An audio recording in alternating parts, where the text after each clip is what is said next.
Fulton, Missouri, a quiet little town in the Midwest. Not much has changed since 1946. Less than a year since the war had ended, the flags were up to welcome Winston Churchill. But he came to Fulton bringing a somber message for the world. From Stettin in the Baltic to Trieste in the Adriatic, an iron curtain has descended across the continent. Behind that line lie all the capitals of the ancient states of Central and Eastern Europe. Warsaw, Berlin, Prague, Vienna, Budapest, Belgrade, Bucharest, and Sofia. All these famous cities and the populations around them lie in what I must call the Soviet sphere. The speech was not well received in the United States. It was thought to be too tough a speech. And the president was criticized by some for having Churchill over. Just goes to show how history changes. Now it's one of the great speeches that's ever been made because it helped warn the world about the danger of the Soviet aggrandizement.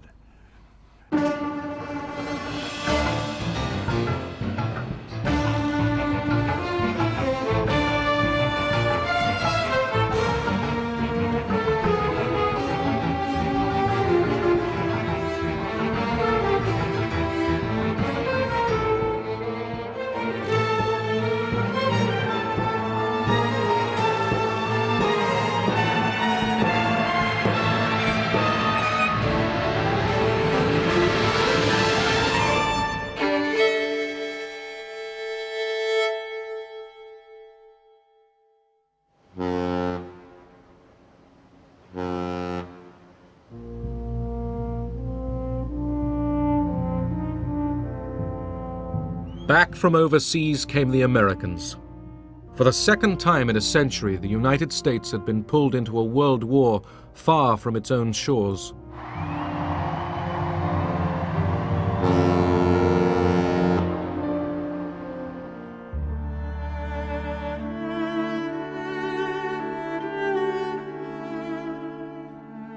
"300,000 Americans never came home.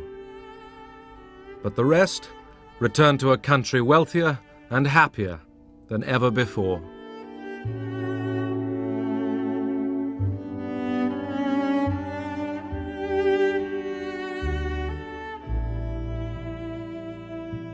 I sort of eased back into contentment. I said, gee, this is wonderful. People seem to have a little cushion of money now, which, back in the Depression years, no one had any money. You just had about enough money to put food on the table and put a roof over your head and keep your insurance policy in effect, Before the war, we had 15%, maybe sometimes more, unemployed, and a very stagnant, unhappy economy. And the war production of munitions, production of armaments, put enormous sums of money into the economy, put millions of people to work, not only men but women, Rosie the Riveter, and we emerged from the war with virtual full employment.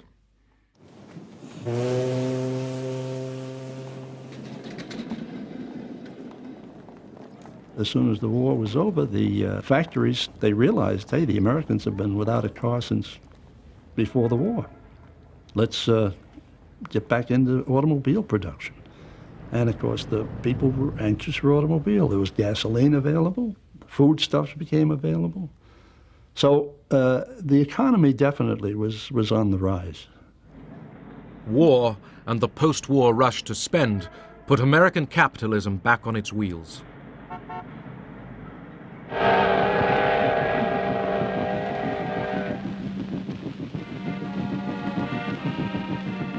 In the first summer of peace, the Soviet soldiers rode home. They were awed to find themselves still alive. До Москвы уже совсем недалеко. Поезд идет из столицы Германии. И вот он, счастливый час. Здравствуй, родная Москва!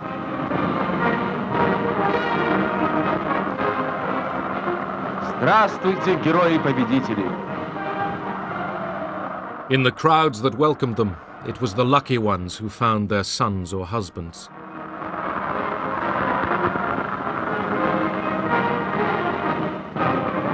Some 27 million Soviet civilians and soldiers did not live to see this day.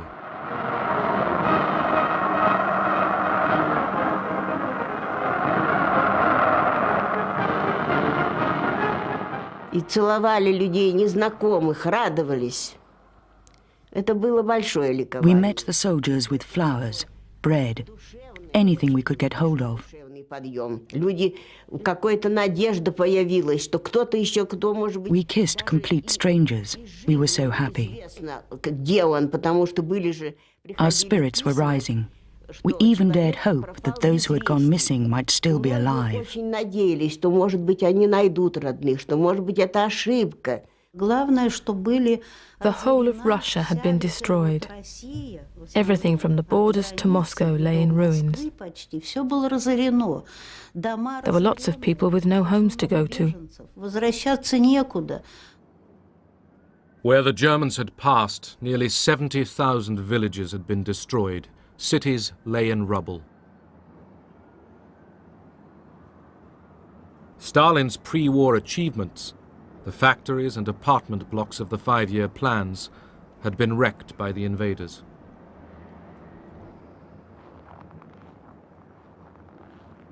То, что было до войны, как будто бы и неплохо. Things which before the war hadn't seemed too bad were completely destroyed. Люди жили в погребах, в подвалах, в ямах. People were living in ruins. It's impossible to describe the suffering. You can only understand it if you've lived through it and seen it with your own eyes. Когда это увидел своими глазами. For Russians, the end of the fighting brought an instant of pure joy. Ну что вам я могу сказать? В Берлине, в центре.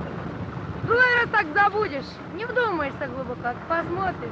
Напротив Рейхстаг, а здесь Бранденбургские ворота, которые Еббельс-то камнем, который заложил. Все равно прошли.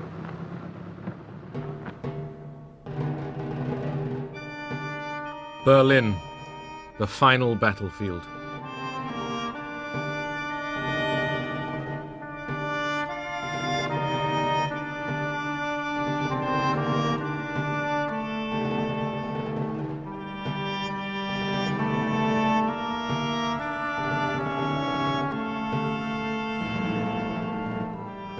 The capital of Hitler's Reich had fallen to the Red Army. Dazed Berliners waited to see what the conquerors would do to them. But there was no organized massacre. The survivors were allowed to live as best they could.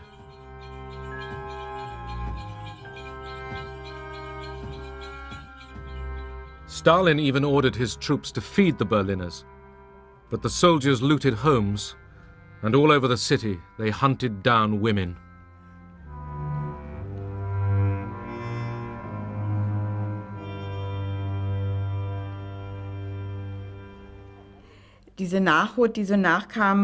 More and more Russians came by. They looked through the window. Then one of them suddenly came in. I was babysitting. He took the child from my lap and gave it a toy and some cigarettes to play with. Und irgendein Spielzeug zum Spielen. Und das war dann die erste Vergewaltigung. That was the first time I was raped. It was terrifying. Und mir war das alles so furchtbar und ich konnte Afterwards, I couldn't speak. mich gar nicht richtig äußern.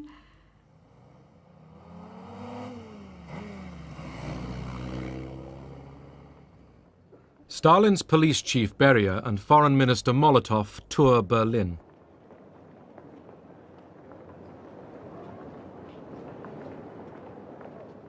Germany was divided into 4 occupation zones, and each of the Allies took a sector of the German capital. The Allies had decided that Germany should compensate them for war damage. Marshal Zhukov said, "We have fought long and hard. We've captured Berlin. We have the moral and legal right to take out as much as possible in reparations. We don't know what the future holds."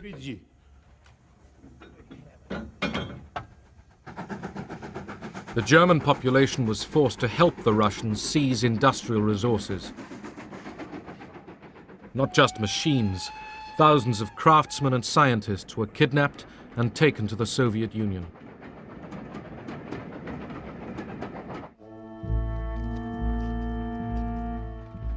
Central Europe was reverting to the Dark Ages. This was a space without law, shelter, or mercy. A continent of nomads.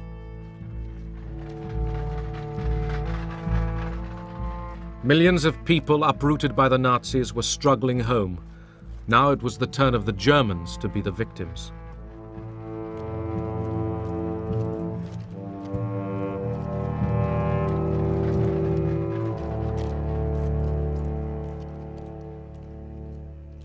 From the Mediterranean to the Baltic, the victors were shaping Europe in their own image. Poland, the invaders' route to Russia, obsessed Stalin. Eastern Poland had been annexed by the Soviet Union. As compensation, the Allies shifted the whole country westward, giving Poland the eastern territories of Germany. The Germans were expelled.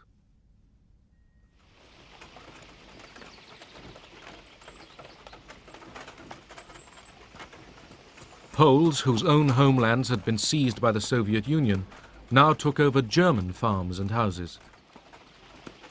Aber in diesem Herbst 45 In the fall of 1945, a young Polish woman, 19 years old, and an older man from the militia entered our house.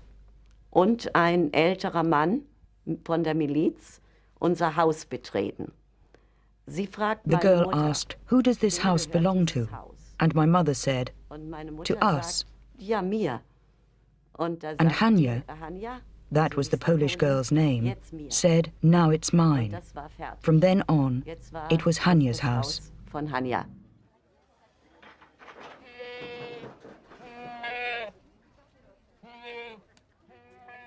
Morgens 6 Uhr 6 in the morning, the militia came and banged the butts of their weapons against the door. und sagen raus.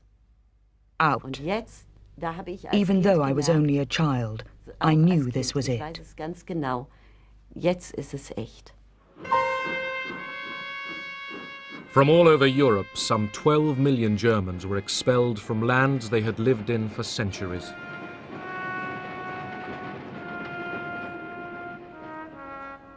Today it's called ethnic cleansing. Then the Allies called it population transfer, and the British helped to move the Germans out.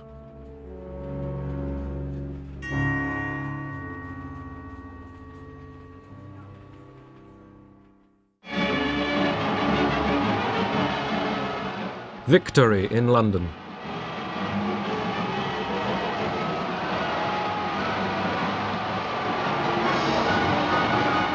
From 6 years of war, Britain emerged happy, but inwardly exhausted.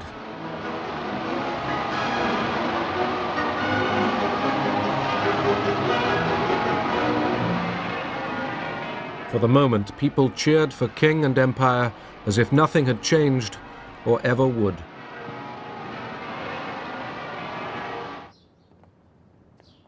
The King's new Prime Minister was Clement Attlee. The British voters had swung leftwards, and Churchill was out. In foreign policy, the new Labour government held tightly to the American alliance. Ernest Bevin, the new Foreign Secretary, was a trade union veteran who mistrusted communists. He had backed Churchill's intervention in the Greek Civil War. British interests were at stake here. The concern was that the conflict might threaten Britain's oil route from the Middle East through the Mediterranean.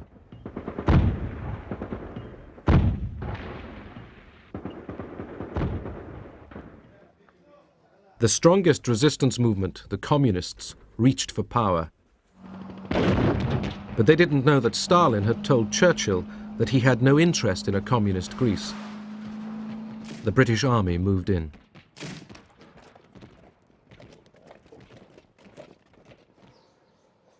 The Civil War was long and cruel.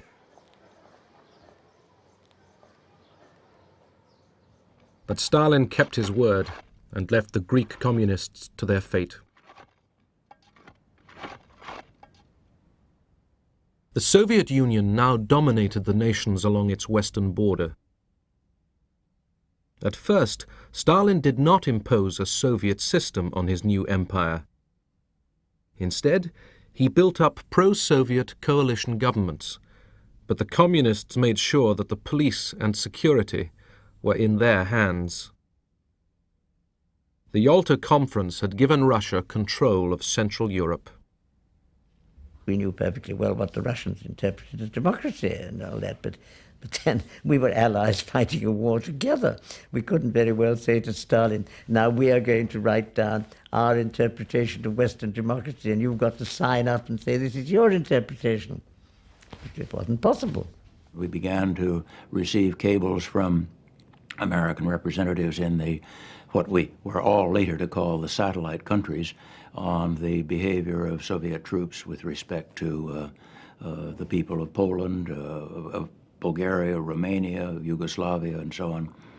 So trouble was in the air. What would happen is that such and such a prominent member of the Peasant Party of Bulgaria would be kidnapped, simply would disappear. Or other figures who were not acceptable for inclusion in the People's Democratic new regimes would be disappeared.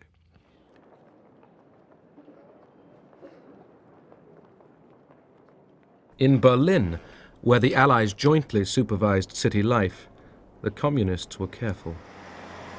The idea was at the beginning to cooperate and gradually to build up the party, making the best organized party, the most militant party, the most active party, and gradually increase the influence on the other parties, and gradually take over the whole situation, but not at once.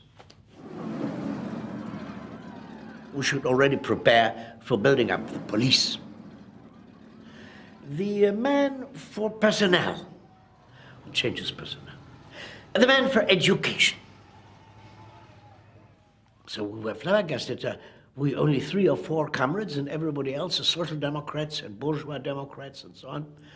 So one of us asked and said, it must look democratic, but we must have everything in our hands.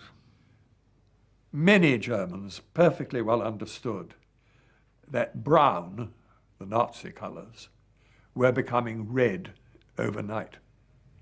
After all, the methods in some ways were the same, or at any rate very similar, of forcing people to do things against their will.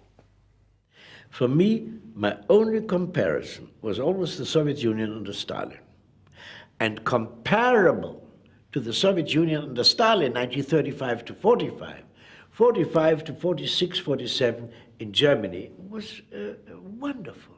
It was much less terror than which I had witnessed the 10 years before in the Soviet Union. Soviet communism had stood the test of war. The Red Army was the biggest on earth, and General Eisenhower came to pay his respects to the world's newest superpower.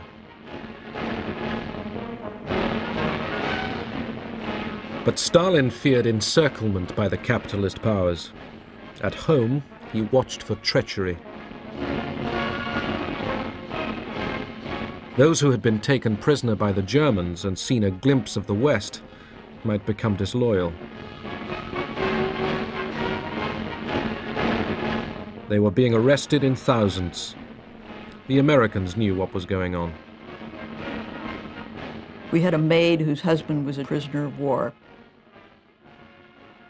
When he finally was repatriated and came back, it was this great reunion. Life was wonderful again. The family was reunited. 6 months later, He was arrested because he had been a German prisoner of war. Some were there because of a general decree by Stalin. Some were deserters and thieves. Some White Russian emigres. Some Poles from the Home Army. I entered a whole new world. Prison camps were my university.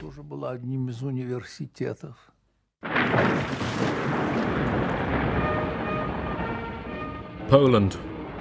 In the wreckage of Warsaw, the Poles began to clear the ruins.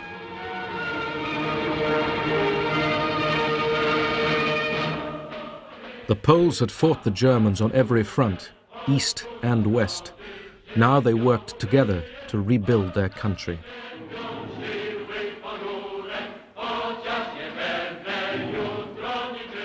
Some loathed the new semi-communist government tied to Moscow, but others found reasons to accept it and live with it. The most important thing for me was for my mother and sister to come from Siberia, and for us to begin rebuilding the country.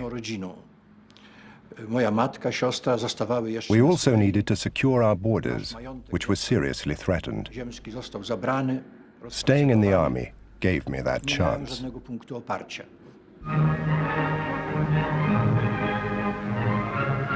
In Moscow, Poland's new puppet leaders were taken to the opera.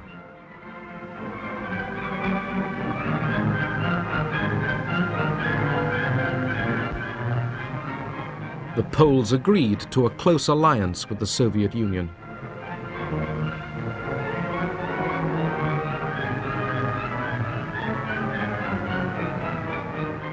Stalin promised to defend the new Polish frontiers against any German attempt to win back the lost territories.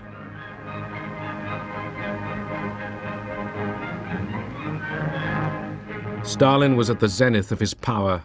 His colleagues felt terror in his presence. Russian diplomats, like all other Russian officials or party members or whatever, lived in terror of the great man, and justifiably so, because if they gave unpopular advice, they might find themselves in a concentration camp or with a bullet in the back of their heads. It wasn't very easy to give good advice to Stalin. It was unpalatable. Он сидел такой веселый, настроение у него хорошее, рядом сидел с ним. Stalin was cheerful and in high spirits. At his side were the main guest, the interpreter, and Soviet guests too. Вроде и гости, и наши, все так. И когда раздавали официанты там какой-то... The waiters came in with the main course. То или I think it was turkey.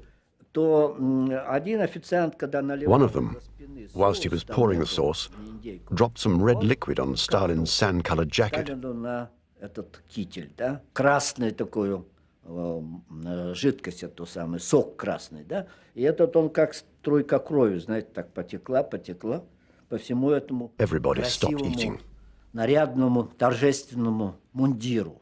They were in a state of shock about what would happen, because the stains looked like drops of blood. Замерли в испуге, что будет вообще. But Stalin didn't react. He continued to talk with his neighbor. Вот, к нему там подскочил какой-то обслуживающий шеф, там обслуживающий. Then another waiter came up to him with some water and offered to sponge it out. But Stalin said, no, no, and he was absolutely calm. Просидел совершенно спокойно. Все, значит, увидели. People saw that things seemed to be okay. Everyone began eating again, and the routine continued. Спокойно до конца и просидел.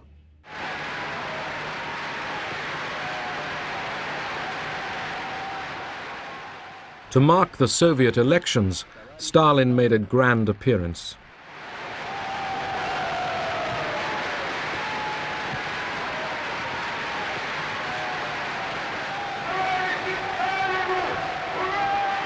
To his exhausted people, he promised no rewards, but only more effort, more 5-year plans for heavy industry. Then, in cloudy words, he warned that capitalism and imperialism made future wars inevitable.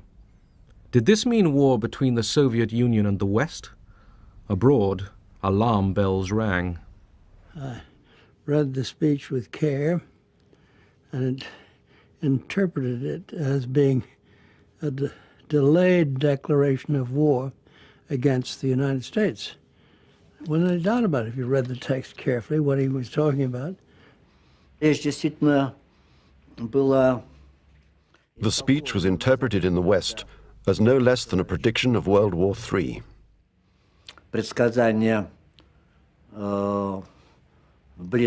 I don't think this was right, though. Но я думаю, что это вряд ли правильно. Во всяком случае, Stalin didn't say anything new or different in that speech. Сталин не сказал.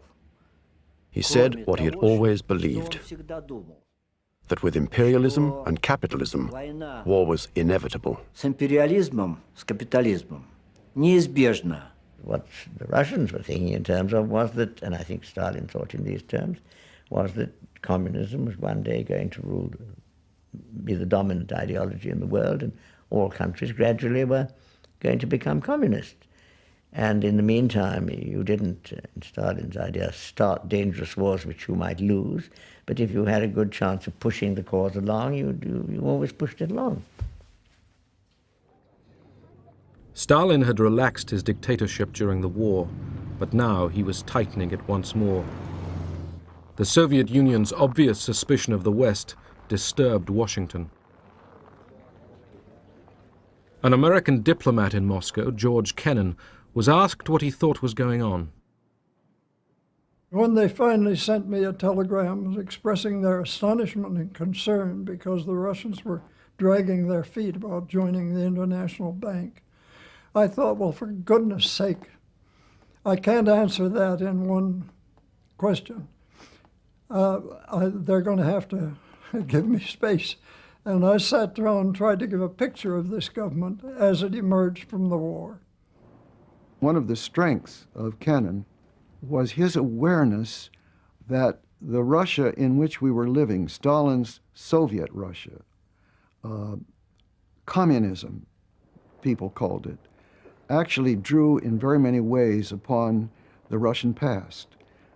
I had to go right back to page 1 and to try to tell them things that I felt they'd forgotten during the war. This all hangs together with this whole question that this was the same group of people who had dealt with Hitler, had tried to deal with Hitler at our expense, and never had changed their views about us. Kennan's Moscow embassy cable became history, an 8,000-word prophecy that the Soviet Union was in the mood to expand across the world and must be contained. The day that telegram was drafted, I unfortunately or fortunately had the night duty at the code room and was rather perturbed about it because I happened to have a very heavy date that night. There was a dance at one of the other embassies, and I wanted to get out as early as possible. About 6:30 or 7, George comes walking in with this 6-part cable which he wants to send out. And I took a look at it and I said it was nice, but let's not send it out. Let's wait till tomorrow. And I tried to talk him into not sending it. He said, Washington wants it, they're going to get it, and you stay here and do it. Kennan's telegram alarmed Washington. Days later, its message was reinforced when Churchill arrived in the United States as President Truman's guest. They began to get to know each other. Our president, said to Mr. Churchill, I will be on this trip quite a while, and I would be glad if you would call me Harry. Well, Mr. Churchill said, I'll be glad to if you will call me Winston. Mr. Truman said, I don't believe I can do that. He said, I consider you the first citizen in the world, and I just don't believe I can call you Winston. Winston Churchill said, if you can't call me Winston, then I can't call you Harry. The president said, on that basis, we'll do it. So it went to Winston and Harry from that time, and they got on very well. Churchill was due to speak to a college audience at Fulton, in Truman's home state. Privately, he showed Truman what he was going to say. The president, not sure that the American public was ready for an attack on its wartime Soviet ally, let Churchill test the water. Mr. Churchill, he's one of the great men of the age. He's a great Englishman.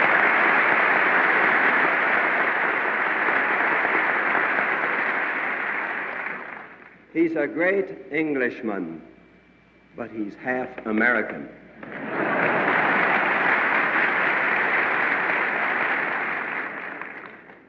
From Stettin in the Baltic to Trieste in the Adriatic, an iron curtain has descended across the continent.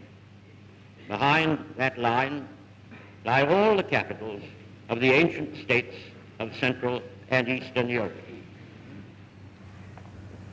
Except in the British Commonwealth and in the United States, where communism is in its infancy, the Communist parties, or fifth columns, constitute a growing challenge and peril to Christian civilization. Whatever conclusions may be drawn from these facts, and facts they are, this is certainly not the liberated Europe we fought to build up, nor is it one which contains the essentials of permanent peace. Immediately after that, Stalin came out with answers to a foreign correspondent's questions, in which he compared Churchill to Hitler and decried Churchill's speech as a belligerent call to arms against Soviet Russia. Since 1945, America had been extending its influence and power all over the world. Stalin grew nervous. He put pressure on Turkey to grant the Soviet Union a military presence in the Dardanelles and the Bosporus. America and Britain feared a threat to the Suez Canal. They were determined to keep Turkey free of Soviet interference. When the Turkish ambassador in Washington died suddenly, Truman used America's biggest battleship, the USS Missouri, to deliver the body to Istanbul. This was a symbol to Stalin. Don't push us, and don't push Turkey, because if you push Turkey, we'll be there. Iran, like Turkey, lay on the southern borders of the Soviet Union, and for centuries had been hostile to Russia. During the war, Soviet and British troops had occupied Iran to protect their oil supplies. They even celebrated their partnership there.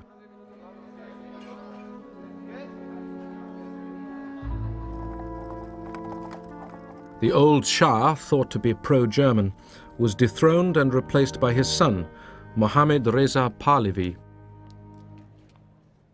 There was an agreement that once the war was over, the British and Soviet troops would both pull out. When the occupation was due to end, Stalin didn't want to leave.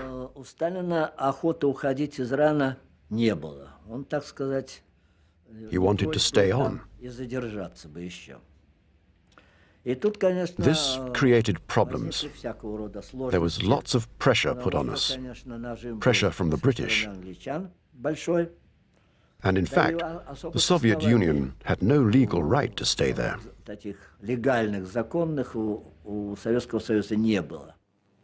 Iran presented the Security Council of the newly founded United Nations with its first crisis. That's Mr. Gromyko proposing to the Security Council that the hearing of the Persian case should be postponed. The Soviet Union tried to prevent further discussion. They lost. Mr. Gromyko and the other Russians then walked out. Their dramatic exit seems to have caused no obvious reaction at the time, though we can imagine what most of those present were thinking. One good thing, however, emerges from this incident.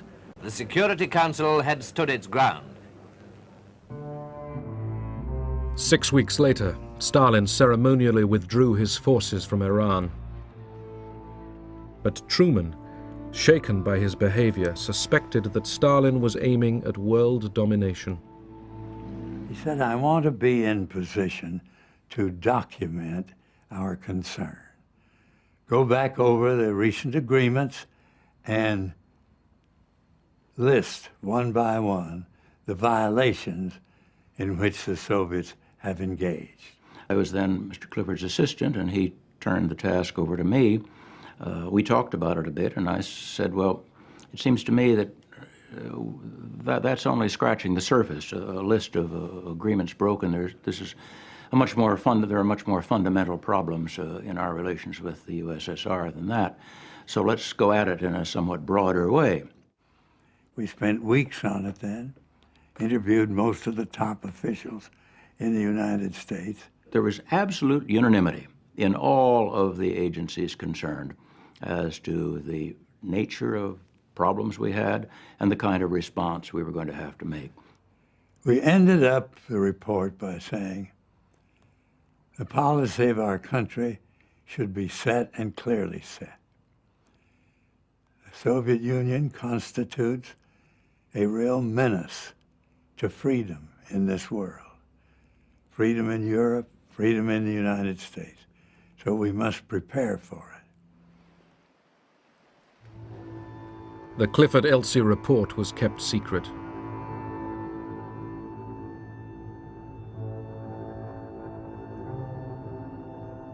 The report concluded that a war with the USSR would be more total, more horrible than anything previously known.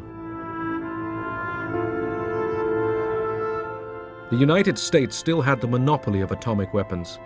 At Bikini Atoll in the Pacific, 2 atom bombs were detonated in July 1946. The warning to Stalin was plain. From now on, all the big powers worked frantically to develop their own atomic and biological weapons. At the Paris Conference of Foreign Ministers, Molotov was determined to maintain joint Allied control of Germany. But his American counterpart, Secretary of State Burns, wanted Germany to pay no more reparations. For Molotov, Burns was too concerned with German opinion. He was outraged. Molotov was nicknamed Mr. No. But if he had been a Mr. Yes, Stalin would not have kept him on. Stalin needed a Mr. No, someone capable of finding out the maximum information about the other side's position. Molotov would squeeze the other side to its absolute limit. When he had totally exhausted these methods, it was Stalin's turn. He would come back and resolve matters with a friendly smile.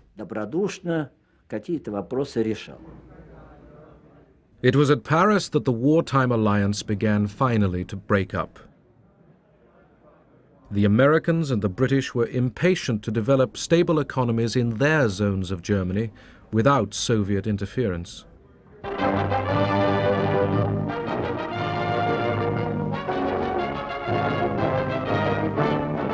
Stuttgart, Germany, scene of an event that marks a new phase in Europe's destiny. Secretary of State James F. Burns is here to set forth the policy of the United States on Germany, a speech widely interpreted as marking the end of America's appeasement of Russia. Burns tells the Germans and the world, it is not in the interest of the German people or in the interest of world peace that Germany should become a pawn or a partner in a military struggle for power between the East and the West.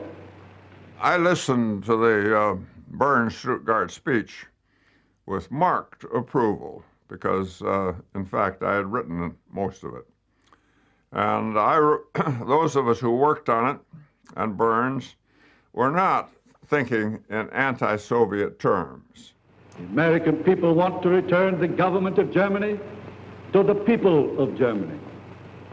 The American people want to help the German people to win their way back to an honorable place among the free and peace-loving nations of the world. In 1945, the Allies had approved Poland's annexation of Germany's eastern provinces up to the Oder and Neisse rivers. But now Burns suggested that the new frontier was unfair to Germany and might be changed. It was a shocking statement. It made us think that our western border was being questioned by the Germans and by other Western countries. Jest I będzie kwestionowana przez mocarstwa zachodnie, przez Niemcy. It was one of the most important things that strengthened our ties with the Soviet Union. Umacniał nasze sojusznicze stosunki ze Związkiem Radzieckim. More pictures have arrived from Moscow. They show the everyday scene in the Soviet capital's famous Red Square. And what's in their shops? Well, here's a glimpse of the sort of things now on display. These new fashions, our cameraman tells us, are so expensive that they're quite beyond the means of ordinary people in Russia today. Ordinary people were much worse off than the newsreels showed. It was a very hard time. I had a son who was 1.5 years old. He used to get a plate from the cupboard and walk after me saying, "Give me, give me." But I had nothing to give him. We used to go to the market and buy horse feed. On the collective farms, war damage and the death of so many workers at the front were deepening a grave food shortage. I took a trip down through the Ukraine, and it was the time of the 47 famine that was going on down there, about which nothing was heard in the outside world. Soviets were talking about great grain harvests and everything else. We got down there, on the train stops you would see children with distended bellies begging for bread. Out in Odessa itself, people lying out on the streets outside the hospitals where they couldn't take them in, starving to death. There was malnutrition everywhere. In Germany, too, hunger and disease were spreading.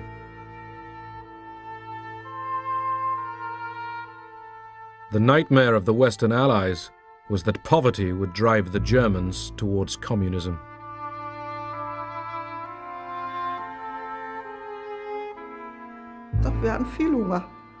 There was never enough food.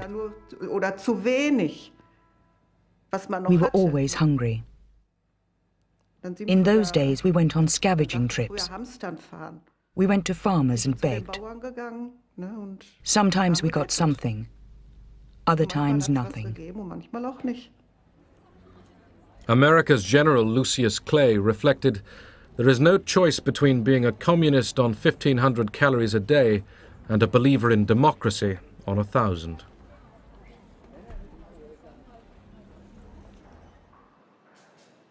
Aid to Germany cost Britain over $1 million a day. But British supplies were not enough to save thousands of Germans who died that winter for lack of food and fuel.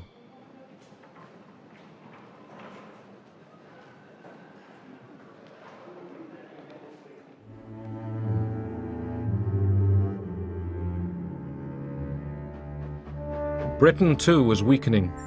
The fierce winter of 1946-47 brought industry to a standstill. The country's economy, undermined by 6 years of war, began to seize up. Coal ran out, electricity failed, and food rationing grew even tighter. You know, people forget again, we never had bread rationing during the war. We had bread rationing after it. And that was because we were pouring wheat into Germany to prevent mass starvation there. That was a bad winter altogether. It was cold and crops were bad. People were unhappy. And the communists were making strenuous gains here, there, and the other place, particularly in Italy and in France, but also in Germany.